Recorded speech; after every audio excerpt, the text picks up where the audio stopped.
warahmatullahi wabarakatuh. Waalaikumsalam warahmatullahi wabarakatuh. Selamat siang semuanya. Siang. Pada siang ini kami dari kelompok 3 menjelaskan materi tentang administrasi sarana dan prasarana pendidikan. Sebelum masuk ke materinya, perkenalkan saya Maya Juliana NPM 034 dan rekan saya Amaya Jangan dari NPM 033. Aulia Ramakaya Unisa NPM 15. Baiklah, langsung saja kita masuk ke materinya.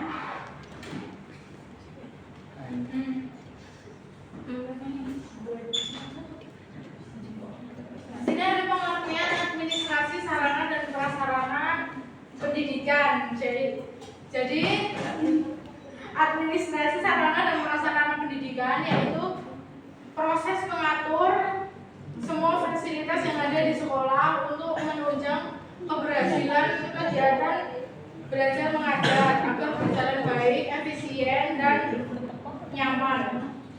Sarana yaitu alat yang dipakai saat pembelajaran, yaitu buku, kemudian papan tulis, alat praga, dan lainnya.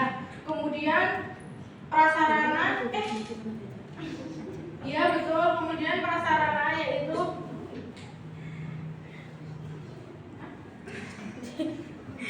fasilitas pendukung seperti lapangan, halaman sekolah, seperti itu, perpustakaan.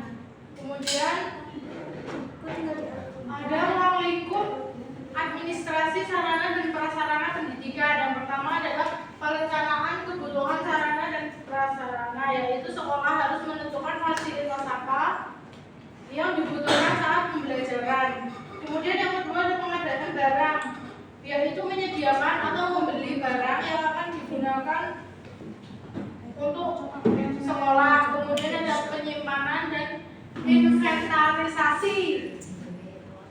Ya, yang itu adalah barang yang sudah ada bisa dicatat dan disimpan dengan baik supaya mudah untuk dikontrol. Kemudian ada penggunaan sarana. Penggunaan sarana harus disesuaikan dengan fungsi dan aturan yang agar tetap awet. Dan kemudian ada pemeliharaan. Pemeliharaan yaitu sarana dan prasarana harus dirawat secara rutin agar tidak cepat rusak. Kemudian ada penghapusan barang. Penghapusan barang yaitu barang yang sudah rusak berat atau yang sudah tidak berguna bisa dihapus dari daftar inventaris. Jadi semua kegiatan itu dilakukan agar fasilitas sekolah bisa dimanfaatkan secara optimal dan mendukung kegiatan proses belajar mengajar. Kemudian yang C,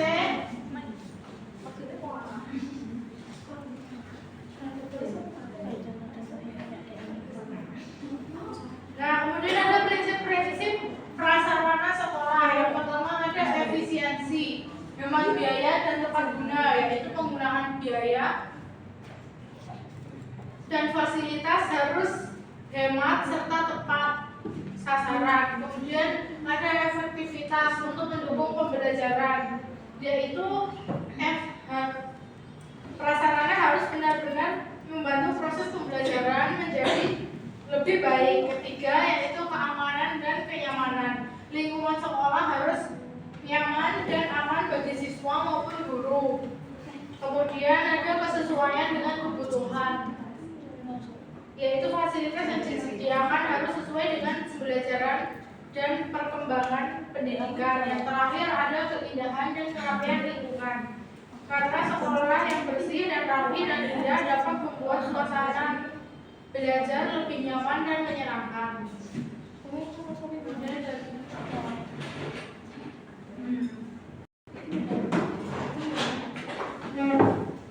Selanjutnya yaitu jenis dan tipe sekolah.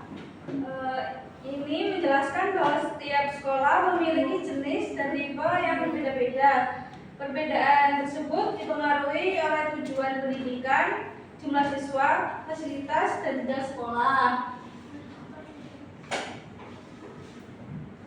Jenis sekolah dibedakan berdasarkan fungsi dan tujuan pendidikannya. Contohnya ada sekolah umum yang fokus pada pendidikan akademik dan sekolah kejuruan yang lebih menekankan keterampilan kerja. Selain itu ada sekolah negeri yang dikelola pemerintah dan sekolah swasta yang dikelola yayasan atau pihak tertentu. Perbedaan jenis dari sekolah mempengaruhi cara pengelolaan administrasi sekolah, pengaturan ruang kelas, pembagian tugas guru, penggunaan fasilitas, dan pelayanan kepada siswa. Karena itu, setiap sekolah harus menyesuaikan pengelolaannya dengan kebutuhan dan kondisi sekolah masing-masing agar proses pendidikan berjalan efektif.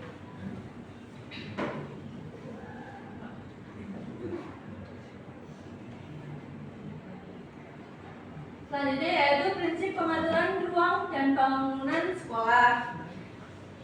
Menjelaskan bahwa ruang dan bangunan sekolah harus diatur dengan baik agar kegiatan belajar mengajar berjalan nyaman dan lancar. Pengaturan ruang sekolah perlu memperhatikan kenyamanan siswa dan guru. Misalnya ruang kelas harus memiliki pencahayaan yang cukup, udara yang baik, dan kondisi yang bersih agar siswa dapat belajar dengan nyaman.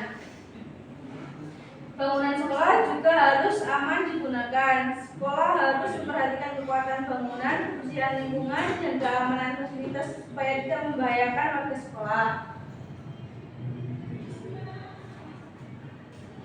Selanjutnya akan dijelaskan oleh rekan saya.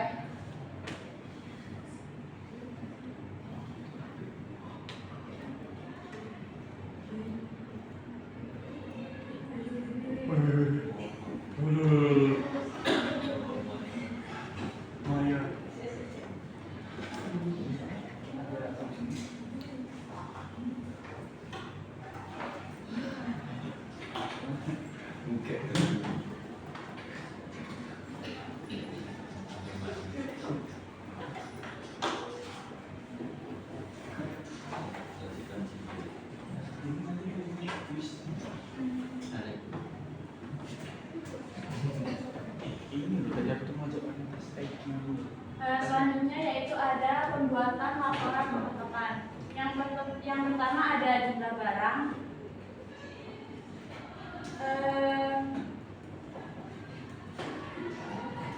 Laporan perlengkapan merupakan bagian penting dalam administrasi sarana dan prasarana. Nah, laporan itu berfungsi sebagai alat kontrol dan evaluasi terhadap kondisi fasilitas dalam sekolah.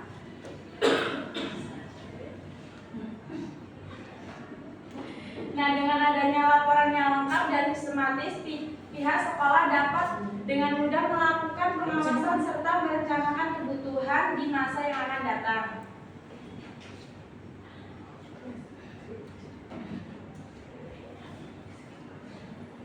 Yang pertama ada jumlah barang, kondisi barang, mutasi atau pengurangan dan penambahan. Yang ketiga ada inventarisasi barang.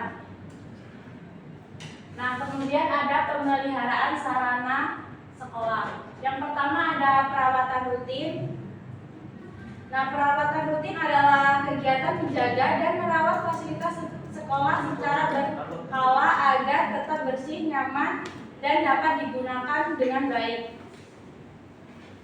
Ada yang bisa menyebutkan contoh dari perawatan rutin?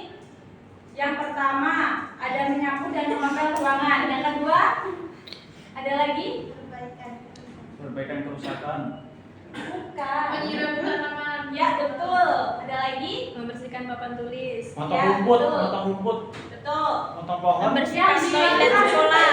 yang dilakukan secara rutin di setiap harinya. Ada lagi?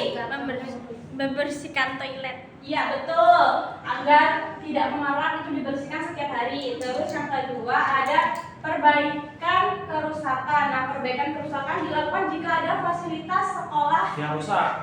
yang rusak atau tidak bisa digunakan lagi. Nah, tujuannya itu agar sarana kembali berfungsi dengan baik. Ada yang tahu contohnya apa? WC rusak. Memperbaiki kursi. Ya betul, ada lagi Mbak?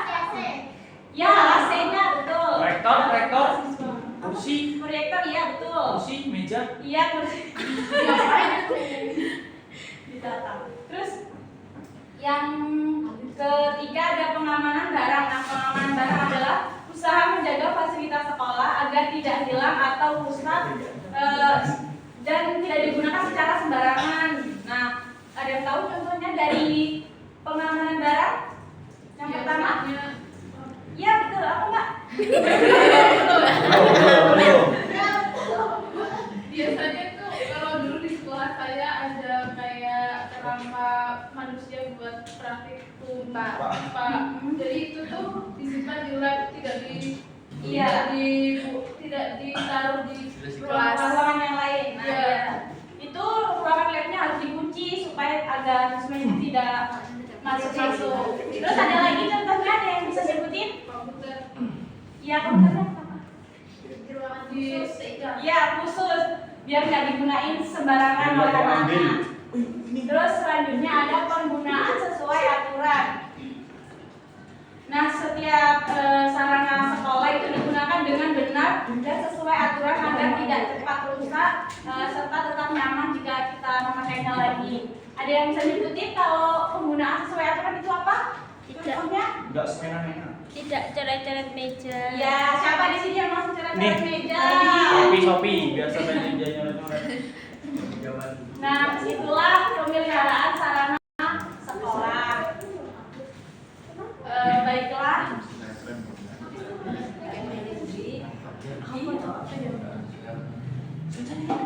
Baiklah, selesai materi pada siang hari ini. Apakah ada yang ditanyakan?